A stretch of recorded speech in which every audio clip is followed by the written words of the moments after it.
Mother Teresa and institute of computer education में आपका स्वागत। डेटा टूल्स में नेक्स्ट ऑप्शन जो हमारे पास उपलब्ध है वो है व्हाट इफ एनालिसिस में डेटा टेबल के नाम से। डेटा टेबल बहुत ही इंपॉर्टेंट टूल है एक्सेल में। इसका प्रयोग हम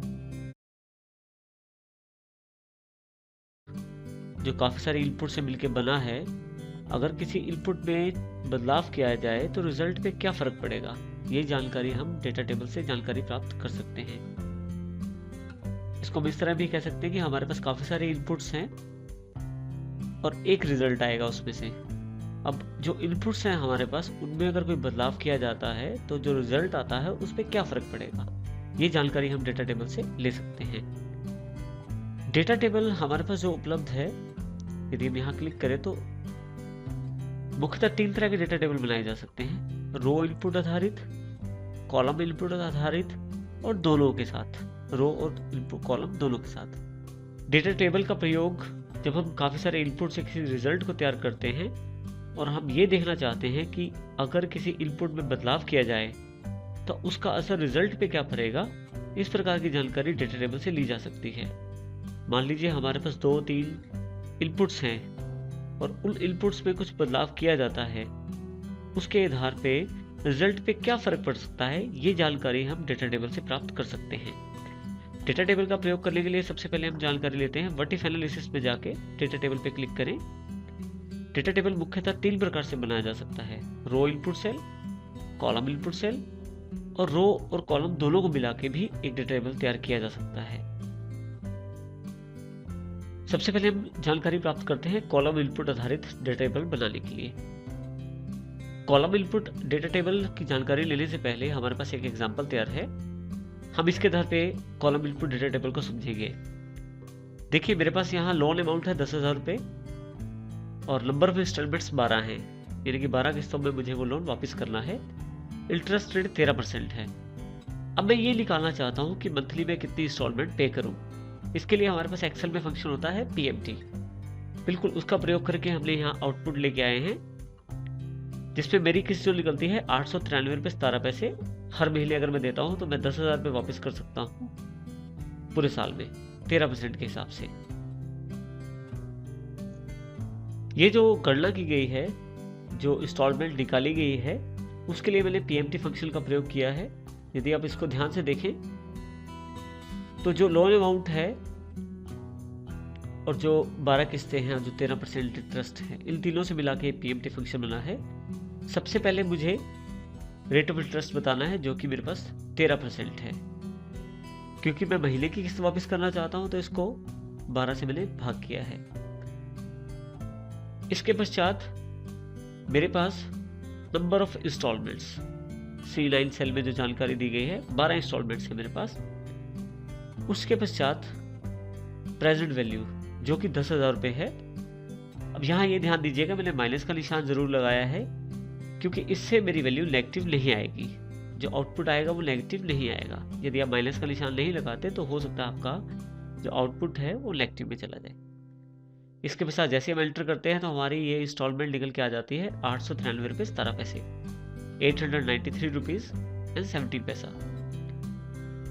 लेकिन ये जो मेरे पास इंस्टॉलमेंट आई है ये 13% के हिसाब से है। अब मान लीजिए मैं अन्य बैंकों या अन्य संस्थाओं से लोन लेना चाहता हूँ जहाँ मुझे अलग अलग दर भी मिलती है, तो मैं ये देखना चाहता हूँ अगर मुझे लोन 15% में मिलता तो मुझे कितनी किस्त देनी पड़ती। मान लीजिए ये लोन मेरे पास 12% पे अवेलेबल हो जाता तो मुझे कितनी किस्त देनी पड़ती, और यही लोन अगर 10% पे अवेलेबल हो जाता तो मुझे कितनी किस्त देनी पड़ती। इस जानकारी की गणना के लिए हम कॉलम इनपुट डेटा टेबल का प्रयोग कर सकते हैं। आप ये डेटा सेलेक्ट कीजिए जिसमें आप जानकारी चाहते हैं। जरूरी है कि PMT फंक्शन पहले से लगा हो यहाँ पे, यानी कि आपका फार्मूला सेल पहले से यहाँ अवेलेबल होना चाहिए। इस एरिया को सिलेक्ट करने के पश्चात व्हाट इफ एनालिसिस में जाएं, डेटा टेबल पे चले जाएं। अब हमारे पास यहाँ कॉलम इनपुट सेल, क्योंकि हमारा जो आउटपुट है वो कॉलम आधारित है, इसलिए कॉलम इनपुट सेल को सिलेक्ट किया है हमने। कॉलम इनपुट सेल में जो बदलाव है वो हमारा इंटरेस्ट रेट का है। हम ये जानना चाहते हैं अलग अलग रेट ऑफ इंटरेस्ट पे हमें कितनी किस्त चुकानी पड़ेगी। तो इसलिए हम सेलेक्ट करेंगे F7 सेल, क्योंकि यही वो सेल है जिसके आधार पे अलग अलग रेट की गणना की जा रही है। जैसे ही मैं इसे ओके करता हूँ तो मेरे पास इंस्टॉलमेंट्स निकल के आ जाती हैं, जिसमें 15% के हिसाब से अगर मैं लोन लेता तो मुझे शायद 902 रुपये और 58 पैसे के हिसाब से किस्त देनी पड़ती। इसी तरह से 12% पे 888 रुपये 48 पैसे और 10% के हिसाब से 889 रुपये 15 पैसे। तो इस तरह से आप ये गणना कर सकते हैं कि अगर मेरी लोन की किस्त जो है वो कहीं ना कहीं आपके जो इंटरेस्ट रेट है उस पर भी आधारित है। जितना इंटरेस्ट रेट आपका ज़्यादा होगा उतनी लोन की अमाउंट ज़्यादा होगी, और जितना इंटरेस्ट रेट कम होगा उतनी लोन की अमाउंट आपकी कम होगी। नेक्स्ट ऑप्शन जो हमारे पास उपलब्ध है वो है रो इनपुट डेटा टेबल के रूप में। यहाँ बिल्कुल अलग एग्जाम्पल हमारे पास उपलब्ध है। जो हमारे पास इनकम है वो है 10,000 रुपये और जो टैक्स है वो है 10%। तो इसके आधार पे मैंने गणना की है, जो कि फार्मूला बनाया, जो हमने यहाँ फार्मूला लगाया है उसके लिए C16 को C17 से C16 सेल को C17 से गुना कर दिया गया है, क्योंकि ऑलरेडी परसेंटेज में है तो इसने आंसर हमें 1,000 रुपये बताया है। यानी कि अगर हमारी इनकम 10,000 रुपये हो, 10% टैक्स अगर उस पर लगे तो मुझे टैक्स जो है 1,000 रुपये वापस करना पड़ेगा। मान लीजिए टैक्स में अगर बदलाव हो, किसी समय अगर 15% टैक्स या 20 या 25% देना पड़े तो कितना टैक्स बैठेगा मेरी इनकम पे।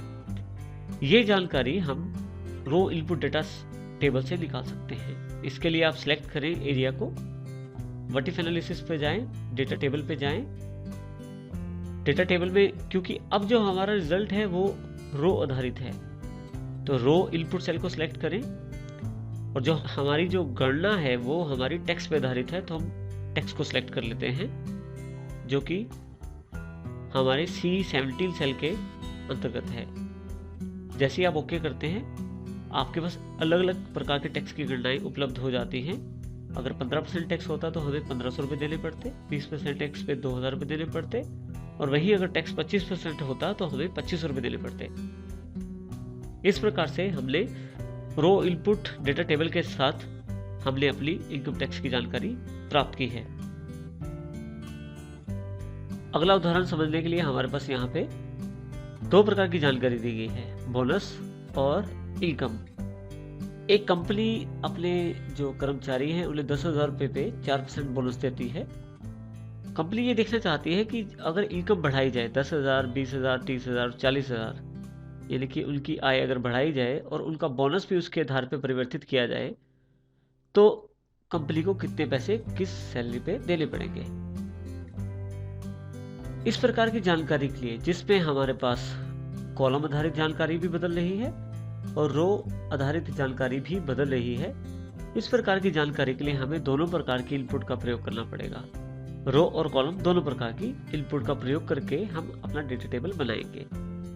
इसके लिए सबसे पहले आप सिलेक्ट करें टेबल को, व्हाट एनालिसिस पे जाएं, डेटा टेबल पे जाएं। क्योंकि हमारे पास अब की बार 2 इनपुट्स अवेलेबल हैं, एक रो के लिए और एक कॉलम के लिए। तो रो आधारित इनपुट के लिए मैं यहाँ क्लिक कर देता हूँ। इसी प्रकार से कॉलम इनपुट सेल के लिए मैं कॉलम आधारित इनपुट प्रदान कर देता हूँ।